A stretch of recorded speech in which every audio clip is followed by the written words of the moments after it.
Hey friends, my name is Amanda, and last year I walked the Camino Portuguese from Porto, Portugal to Santiago de Compostela in Spain.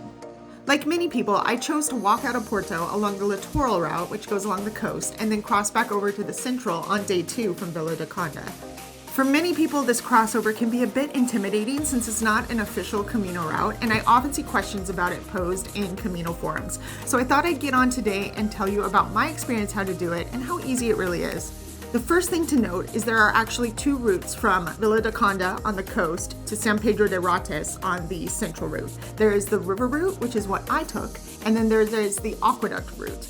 And the aqueduct route has the benefit of it does have the outline shown on the Wise Pilgrim map, while the river route does not. However, everyone I know who took the aqueduct route was like less than impressed, where I love the river route. I thought it was gorgeous.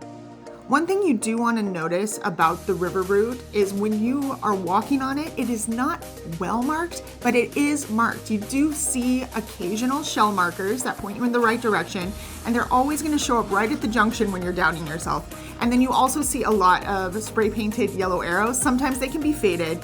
I do want to caution you, do not use Google Maps because it will take you in the wrong direction. It's just trying to find the fastest way to get to Rates. It's not telling you the correct way to get to Rates. So make sure that you do follow the markers. And just remember, the one thing you're going to be headed for first is the Rio Este.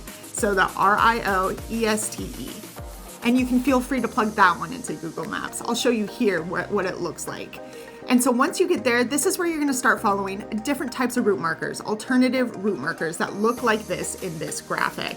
And these markers are so frequent. They're on buildings, on walls, everywhere. I had no problem getting to where I needed to go once I hit those alternative route markers. And the way was absolutely gorgeous. It followed along this path that went along this little river, the Rio Este, and it had all these old grain mills and animals and flowers and really quiet country lanes, because the first part of the walk is on main roads, but once you hit the Rio Este, you are on gorgeous little farm roads.